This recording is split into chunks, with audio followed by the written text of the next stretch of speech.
Prochaine question. Envisageriez-vous de lui poser un défibrillateur? Alors là, je vous rappelle que ce patient-là, il a... Pardon? Non ischémique.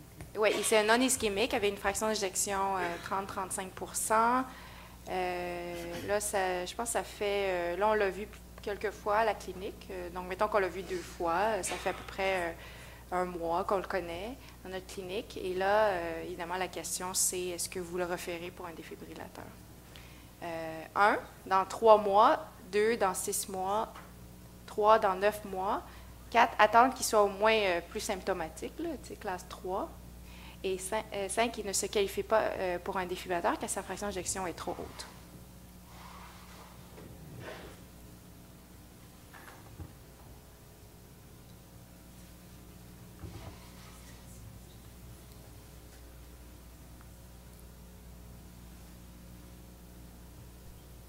OK, intéressant. OK. Donc, la majorité dit qu'il ne se qualifie pas car il a une fraction d'éjection qui est trop haute pour avoir un défibrillateur. Qu'est-ce que vous en pensez?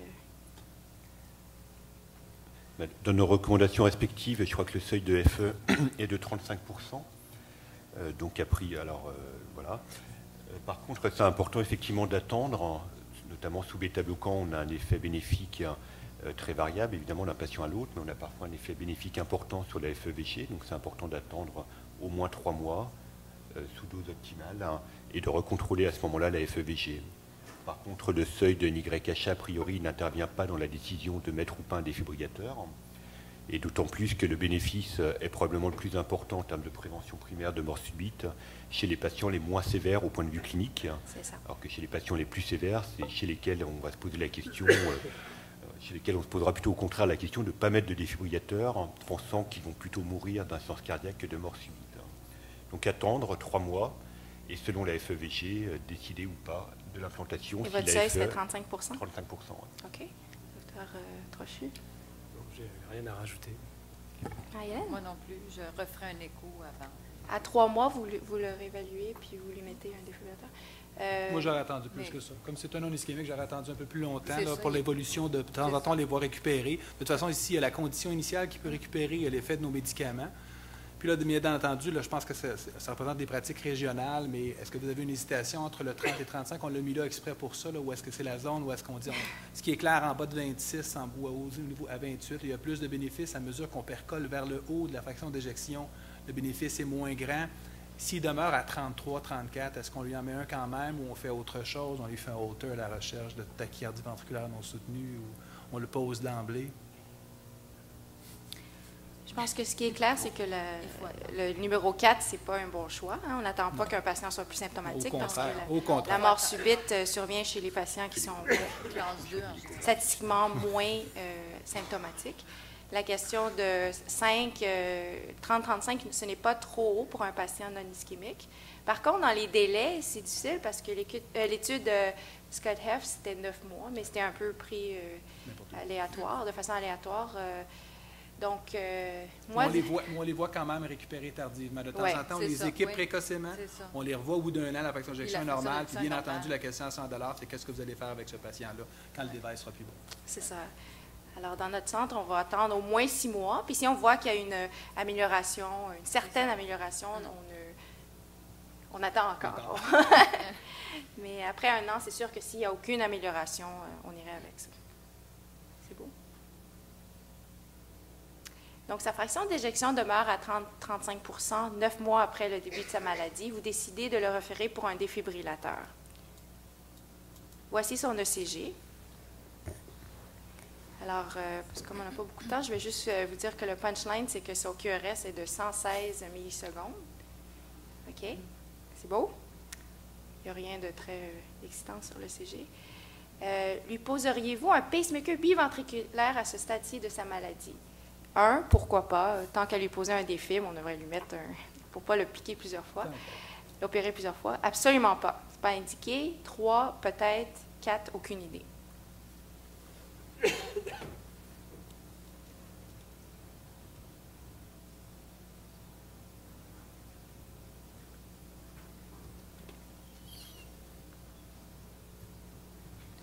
OK. Donc, la majorité va dire peut-être. C'est ça. 28% dit absolument pas. Et il y a un 17% qui dit pourquoi pas. OK. Puis il y a un 20% qui dit j'en ai aucune idée. Oui, aucune idée. C'est ça, la partie. Ce qui n'est pas, un mauvais choix, en fait. Est-ce qu'on lui pose un bivet quand on va mettre le défibrillateur? Parce qu'on a décidé qu'on allait lui mettre un défibrillateur. Bon, moi, je suis restée un peu sur mon appétit parce que je n'ai pas encore de cause d'insuffisance cardiaque chez ce patient-là. Je ne sais pas pourquoi il y a ça, parce que c'est une hypertension artérielle qui a été traitée. Ça a été fait sur un relativement court temps. Je n'ai pas trop d'idées de ce qu'il y a dessous. Alors, il n'y a personne qui m'a donné de résultats d'autres examens. Alors, je suis un peu encore sur mon appétit. Est-ce qu'il y avait vraiment une cause curable chez ce patient-là, quelque chose d'autre qu'on aurait pu faire? Est-ce qu'on est vraiment sous dose optimale de médicaments chez lui? Est-ce qu'il est fonctionnel? Comment ça va? C'est sûr qu'il y a un QRS défibrillateur. Si vraiment il reste comme ça, je pense qu'il va falloir le considérer. La resynchronisation, actuellement, je ne suis pas convaincue. Ce patient-là est classe 2. Alors, je n'ai pas de raison d'aller vers une resynchronisation actuellement. Il n'y a aucune étude qui nous prouve que, bon, il commence à sortir des choses que, éventuellement, peut-être que si on commence plus tôt, peut-être qu'on va prévenir les détériorations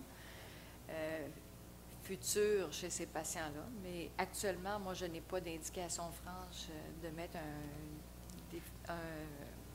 d'opter pour une resynchronisation chez lui. Je n'ai pas d'insuffisance mitrale sévère non plus. Non, il n'y a pas d'insuffisance mitrale. Elle est légère.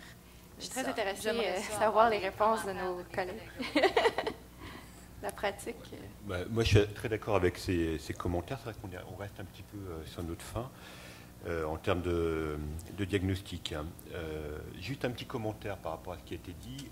Il y a eu un update des recommandations européennes qui a été publié là, au moment de l'ESC, enfin il y a 2 mois, qui maintenant indique de façon forte le défibrillateur chez les patients qui sont, la resynchronisation chez les patients qui sont NYHA2 avec une FE inférieure à 35%, mais avec des QRS très larges. 150. Très larges, c'est-à-dire plus de 150 millisecondes. Ça, c'est pour prévenir une détérioration future. Sur la foi des études MADIT, CRT et reverse. Avec un objectif de morbidité, d'enrayer l'évolution de la maladie, mais pas de mortalité. Moi, je ne mettrais pas de CRT. Il a des QRS à 116 millisecondes, c'est en classe 2. Alors après, on peut s'amuser à l'échographie, voir la désynchronisation interventriculaire, intraventriculaire. Mais actuellement, les recommandations, si on s'y tient, ne retiennent pas les critères échographiques comme pouvant modifier l'indication. Serge? On a une étude qui s'en vient, nous, au Canada, l'étude RAF, qui va répondre à cette question-là. Je pense que c'est en investigation. Si c'est en investigation, ça veut dire qu'on n'a pas encore de réponse. Il y a des choses qui sous-tendent peut-être la protection. Ce que je vous dirais, par exemple, comme on n'est pas capable de trancher, si vous ouvrez la peau, si vous êtes effractif à la peau, est-ce que vous mettez un défibrillateur avec la possibilité d'un resynchronisateur? Donc, tu mets un device avec possibilité de sonde gauche, tu ne l'actives pas du tout, mais au moins on a le bon device en place si jamais le patient ne va pas bien. C'est ça qu'on ferait chez nous, parce que le device, ça ne coûtera pas plus cher. En termes de coût, s'il serait identique, c'est la sonde qui va coûter cher. Je ne la mettrai pas parce qu'elle n'est pas justifiée, mais au moins, si jamais dans 1 an, le patient se détériore, son QRS s'élargit, je ne serais pas obligé de sacrifier le device. Juste pour un update, je pense que la FDA aussi aux États-Unis, pas seulement en Europe, mais la FDA vient de trancher, puis ils vont payer pour les classes 2. Avec, je pense, le QRS, je ne me souviens pas si c'était 150, mais je sais que c'est classe 2. Maintenant, on peut mettre, ce sera remboursé. C'est ça ne l'était pas avec MADIT, CRT, mais ils ont décidé de bouger. Avec Reverse.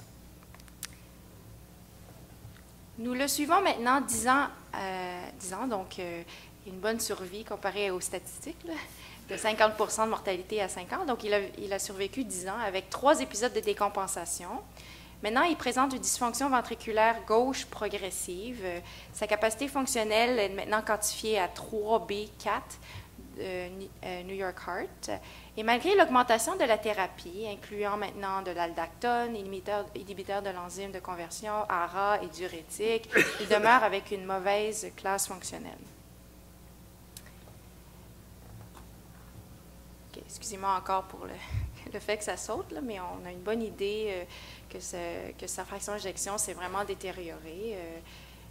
je crois que c'est évident que le cœur aussi est en pendule. La contraction n'est vraiment pas synchrone. Il y a un dysynchronisme évident. La fraction d'éjection pourrait la quantifier à peu près à 15 le cœur est globuleux, là, il s'est remodelé, ouais, sphérique, c'est ça. Donc, et le VD n'est pas très bon non plus. Alors là, on a un problème. Pauvre monsieur Lafortune. Donc, ici, juste pour vous montrer qu'il y a une IM sévère avec vraiment le jet qui va dans la veine pulmonaire. Donc, et en plus, on voit que dans les veines pulmonaires, quand on les interroge, on voit qu'il y a un renversement au niveau systolique, au niveau des veines pulmonaires. Donc, l'IM est quantifié à sévère. Et puis, la pression pulmonaire est quantifiée à, je crois que c'est 34 plus une TVC probablement à 15 à 20, donc une hypertension pulmonaire modérée. Donc, le patient est dans le trouble, il a beaucoup détérioré. Se qualifie-t-il maintenant pour un upgrade au pacemaker biventriculaire?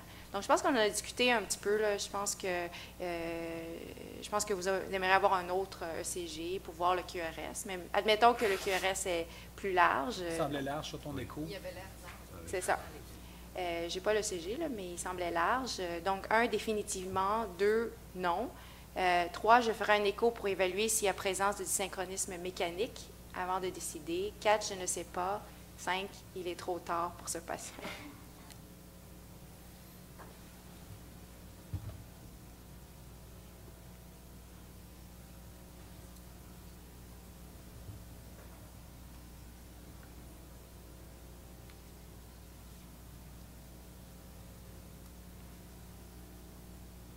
OK, donc la majorité dit oui au pacemaker biventriculaire. Je pense qu'il y a une minorité de 18 qui dit qu'il faudrait faire un écho de dysynchronisme.